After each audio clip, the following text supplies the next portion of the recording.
The silence that followed wasn't the comfortable quiet of a commercial break. It was the kind of silence that happens when 300 people suddenly realize they're witnessing something that shouldn't be possible. Steve Harvey stood frozen at his podium, his signature smile replaced by an expression of complete bewilderment. The 15-year-old girl at the Chen family podium was staring directly at him, with eyes that held no recognition, no familiarity, despite the fact that they had been talking just moments before. "Are you my daddy?" Sofia Chen asked again, her voice carrying the innocent confusion of a much younger child. Behind her, Dr. David Chen's face crumpled as he watched his daughter's mind slip away in real time, on national television, in front of millions of viewers who had no idea they were witnessing the cruelest disease imaginable, stealing a brilliant young woman's memories one moment at a time. The Chen family had traveled from Seattle to Los Angeles with hopes that seemed impossible just 6 months ago. Sofia had been diagnosed with early-onset Alzheimer's disease at 14, a condition so rare that most doctors had never seen a case. The girl who had been reading at a college level since age 10, who spoke 3 languages fluently, who had dreams of becoming a neurosurgeon like her father, was slowly disappearing into a fog that no medical intervention could clear. Family Feud had become Sofia's anchor in the storm of her deteriorating memory. No matter what else she forgot, no matter how confused she became about faces and names and places, she could always remember Steve Harvey's voice. She would watch episodes obsessively, laughing at jokes she'd heard dozens of times as if experiencing them for the first time.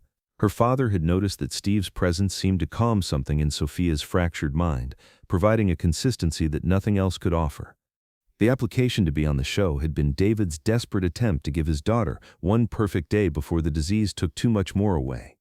He had written honestly about Sofia's condition, not expecting to be selected, but hoping that maybe somehow the producers would understand that this wasn't just about winning money.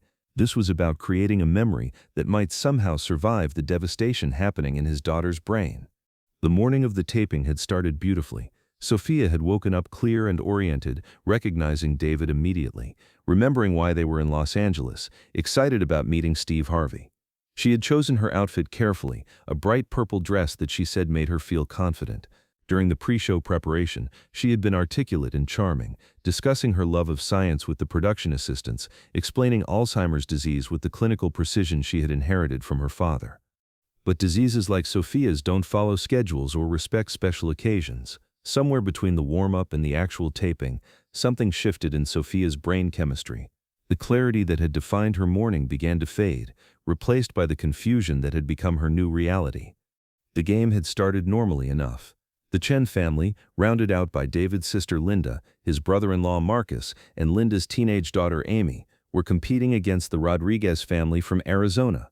Sofia had been positioned at the end of the family podium, where she could participate if she felt comfortable but wouldn't be pressured to perform if her condition made things difficult.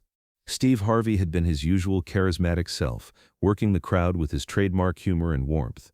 During the family introductions, he had spoken with Sofia about her interest in science, and she had responded with intelligence and enthusiasm. Everyone in the studio had been charmed by her poise and articulation. There had been no indication that anything was wrong.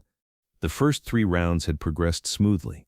David had provided solid answers about household items and family traditions. Linda had scored big with her response about things people do when they're nervous. The Chen family was holding their own, playing with the kind of chemistry that made for good television. Sofia had cheered enthusiastically for every correct answer, her face bright with excitement. But during the 4th round, something changed. Steve had called for the next family member to approach the podium, and Sofia had stepped forward with confidence. The category was things that make you feel safe, and Steve had asked his question with his usual encouraging tone. "All right, Sofia," he had said, "things that make you feel safe. What do you think?" Sofia had looked at him blankly for a moment, then glanced around the studio as if seeing it for the first time. The bright lights suddenly seemed too bright, the noise of the audience too loud, the whole environment too overwhelming for a mind that was struggling to make sense of reality. "I don't know where I am," she had whispered, her voice picking up clearly on the microphone. "Why am I here?" The studio audience had chuckled softly, thinking it was nervousness or teenage humor. Steve had smiled reassuringly, ready to offer encouragement to what he assumed was a case of stage fright. "You're on Family Feud, sweetheart," he had said gently. "You're here with your family to play a game and have some fun." But Sofia's expression hadn't cleared. Instead, she had looked at Steve with the kind of desperate confusion that comes from a mind that can't quite grasp what's happening to it. "Are you my daddy?" she had asked, and suddenly everything in the studio shifted. Steve's smile had faltered as he looked at Sofia more closely, then glanced toward David, who had immediately started moving toward his daughter.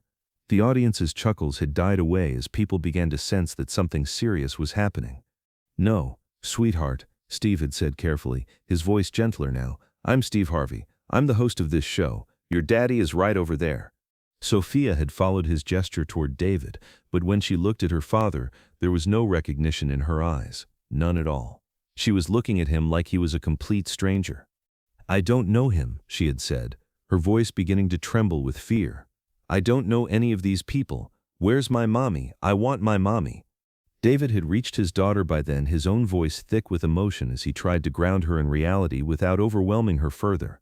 Sofia's mother had died 3 years earlier in a car accident, but in her confused state, Sofia had reverted to a time when her mother was still alive, when the world still made sense. "Sofia, it's me, it's Daddy," David had said softly, reaching out to touch her arm, but Sofia had pulled away, frightened by this stranger who claimed to know her.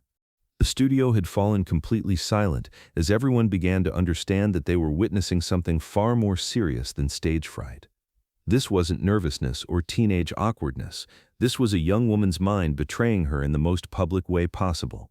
Steve Harvey had hosted thousands of episodes and handled every conceivable situation a game show could present, but this was uncharted territory.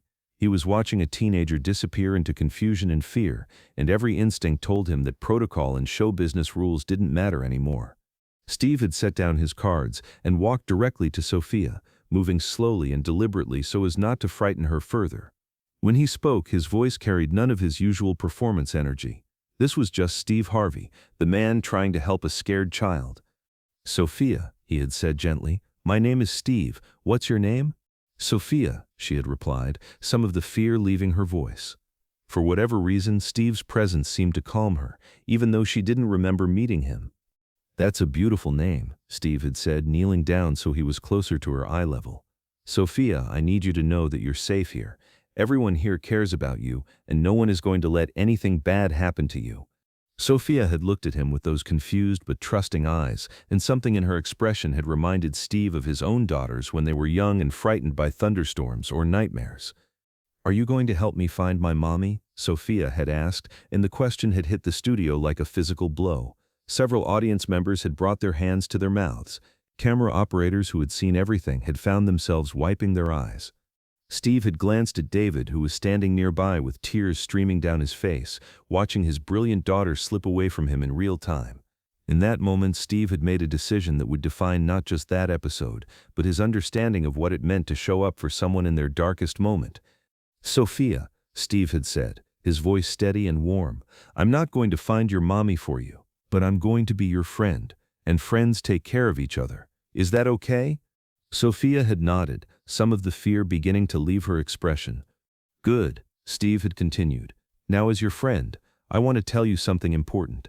That man over there, his name is David, and he loves you very much. He's been taking care of you, and he's going to keep taking care of you.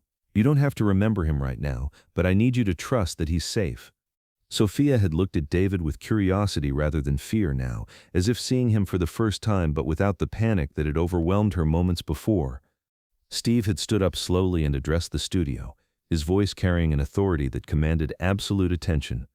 "Ladies and gentlemen," he had said, "Sofia is dealing with something very difficult. Her memory sometimes plays tricks on her, and right now she's feeling scared and confused. What we're going to do is show her that she's surrounded by people who care about her, even when she can't remember us."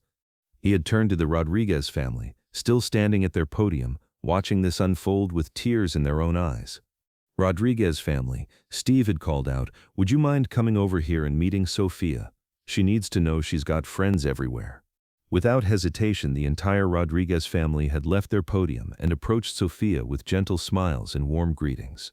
Mrs. Rodriguez, the grandmother, had introduced herself simply and kindly, telling Sofia she had a beautiful dress. The teenage daughter had complimented Sofia's hair. One by one, they had created a circle of kindness around a confused young woman who needed to feel safe. But Steve wasn't finished. He had reached into his jacket pocket and pulled out his business card, then knelt down beside Sofia again. "Sofia," he had said, "I want you to keep this. Even if you forget me, even if you forget this day, I want you to have something that reminds you that you have a friend named Steve who thinks you're pretty special." Sofia had taken the card with both hands, studying it carefully as if trying to memorize every detail. "Will you remember me?" she had asked, and the question had broken something inside Steve Harvey's chest. "I will remember you forever," he had promised, and then he had done something unprecedented. He had removed his suit jacket, the same jacket he wore for every taping, and gently placed it around Sofia's shoulders.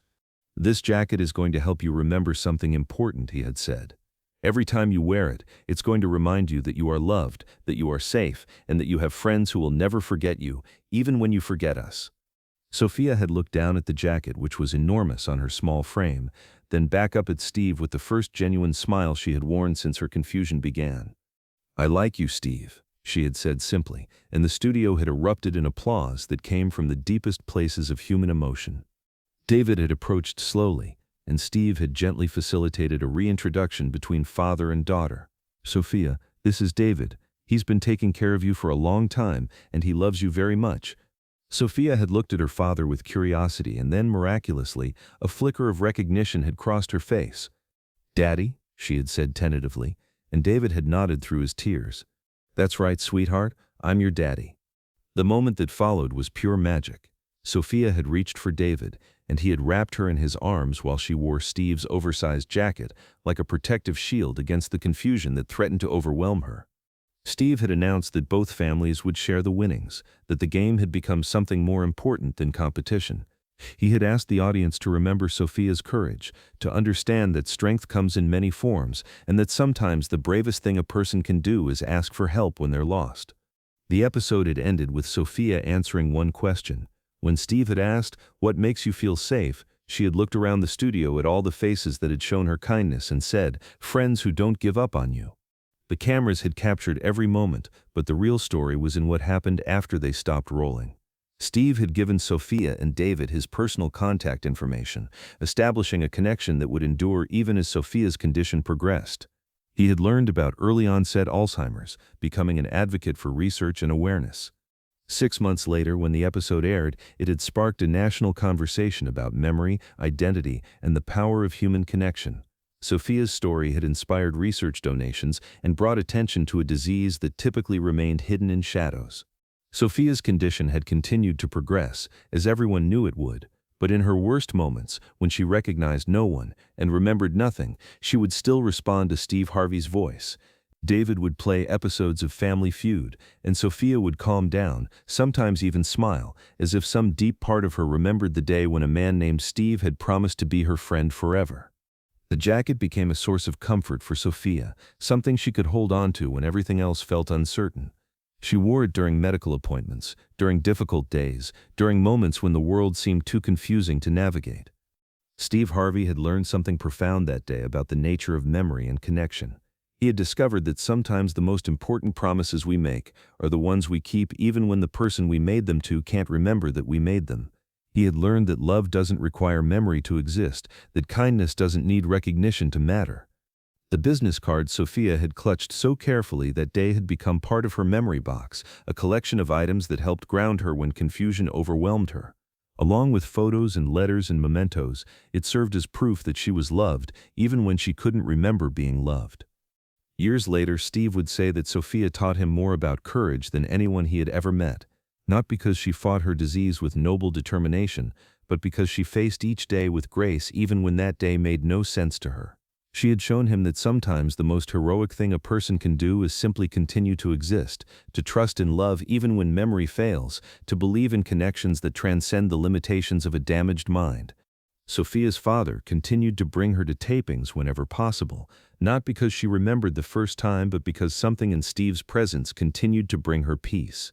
Each visit was like the first time for Sofia, but for Steve and David, they were part of an ongoing commitment to honor the promise made to a 15-year-old girl who had asked the most heartbreaking question imaginable and received the most honest answer possible.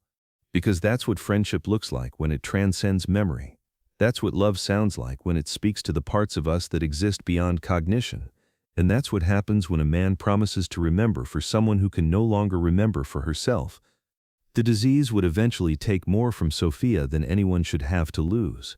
But it could never take away the moment when a confused teenager found safety in the kindness of strangers, when a game show host became a lifelong friend, when television stopped being entertainment and became a testament to the enduring power of human compassion.